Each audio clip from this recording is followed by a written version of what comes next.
JC and ANSAM to think for an alternative method to blockade. And MSSA General Secretary, Senior Vice President and former Vice President of JC of AMTUK and MGO arrested by police. Now the news in details. The office of the principal of the LMS Law College, located at the administrative block, was set on fire by unknown miscreants on Tuesday night around 9:30. Fire service was informed about the fire as soon as the chowkidar of the college noticed the fire in the office. One Xerox machine, air conditioner, almirah, and some official papers were destroyed by the fire. Yesterday was the last day for the filing of nomination papers for the college elections to be held on 30th of this month to elect college president and 14 class representatives.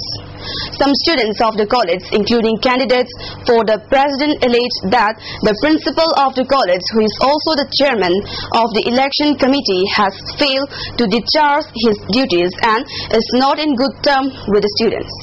They also said it is unfortunate that the principal has not come to the college even after his office was set on fire. However, the principal has told the students that some persons identifying themselves as KYKL cadres have asked the principal not to hold elections. The students asked all organizations not to interfere with the functioning of the college and condemned the burning of the principal's office. Akomlup Kanglei Park has appealed ANSAM and UNC to find out other alternative instead of resorting to economic blockade on the national highways.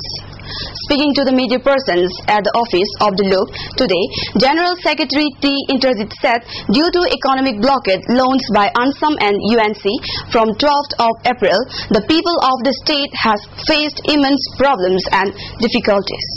Traders also took undue advantage of the situation by arbitrarily increasing of the price of the essential commodities in the state. He also appealed not to launch blockade in a communal way. Taking serious note of the government's silence and indifferent attitude to the blockade and JCC's work strike, Publicity Secretary S. Anghanghal said it is imperative on the part of the state government to solve the problem at the earliest. On the other hand, Finance Secretary Sanjit said though the blockade might not have any impact to the rich people, it adversely affected the daily lives of many poor people. Apart from heavy monetary losses amounting to crores of rupees, the blockade has hit daily wage earners. He also expressed the need to find alternative means of protest instead of resorting to economic blockade. Expressing deep concern on the frequent economic blockade by ANSAM and UNC, even for a petty matter, Loop President Indra Kumar flamed both the striking organizations and state government for the present state of affairs. ANSAM and UNC should give up the idea of calling economic blockade for any matter and should work out alternative means, while the government should do whatever is possible to solve the problem, he added. He also termed CM as an inefficient CM, citing various issues besetting the state and calls for resignations of the Chief Minister.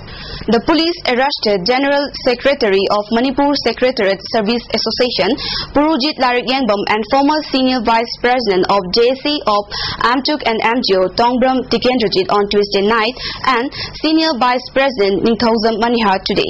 Meanwhile, employees of forest departments today staged demonstration in front of the department at Sanjentong in support of the cease work of the JC of AMTUK and MGO.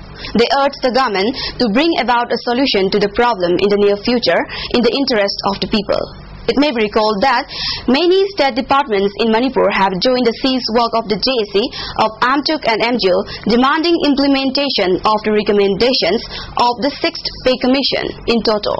Chief Secretary D.S. Punya has issued instruction to all administrative departments and concerned authorities of the state government to apply the principle of no work, no pay, dies none against all dislingual officials under Rule 7 Clause 2 and FR 17 Clause 1 of the Central Civil Service Conduct Rules 1964. Under these rules, government servants shall not resort to or in any way abet any form of strike or be absent from duty without authority. The rule further states that delinquent employees shall not be entitled to any pay and allowances during the period of such absence. Bundles of corrugated iron sheets were distributed to 28 beneficiaries selected under the MOBC housing schemes this morning. Former MLA L. Radhakishore and Jotin Waikom distributed 32 GI sheets each to economically backward families at a function held at Congress Bhawan. MOBC Minister Alauddin Khan also attended the function. Capping ceremony of the 11th batch of Nightingale Nursing Institute Porompat was held today at Gandhi Memorial Hall. Principal of the institute, L. Binata, administered oath to the students. Speakers at the function said the nurses must not forget their role in the society and have to maintain strict discipline while attending to patients whose recovery depends on the care of the nurses. Medical officer in charge of Wangoi Primary Health Center, Dr. Gojan, and former headmaster of Ram Ralpol Higher Secondary School, M. Nageshwar, participated in the capping ceremony. Residents of Hyangthang Kabuikul today made offerings to Hyangthang Lairambi and prayed for prosperity and peace in the state. Both men and women participated in the worship of the goddess. Traditional Kabui dances were performed in the mandap. The 24-hour general strike called against the killing of El Amudon of Lamboikun on 17 April night by unidentified persons partially affect normal life in the state. Some educational institutions and oil pumps remain closed due to the strike. Though the number of vehicles plying on the road is less, yet it did not affect normal life in Imphal. Some portions of the Imphal-Ukhrul road witnessed burning of tires by Bandh supporters. However, Imphal East Police Commandos did not allow the protesters to continue such protests. It may be recalled that JC formed in connection with the killing of Amudon has sought clarification from those involved in the killing within 5 days.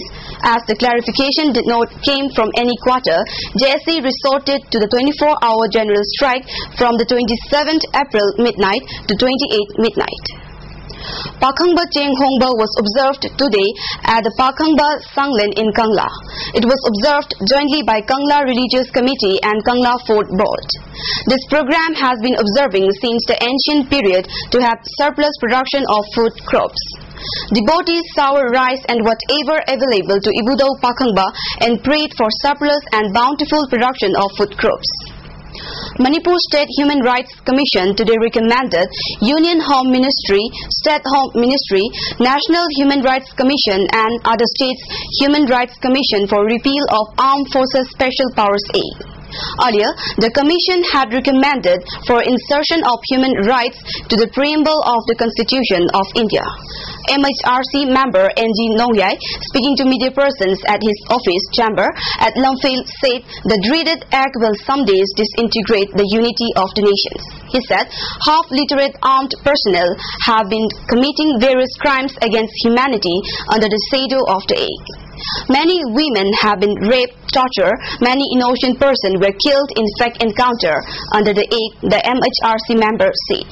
That's all we have for tonight, but before we conclude, the headlines once again.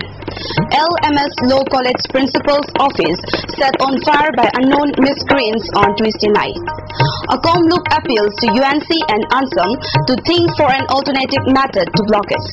And MSSA General Secretary, Senior Vice President and former Vice President of JAC of AMTUP and MGO arrested by police. Thanks for being with us and see you tomorrow at the same time. Till then, good night.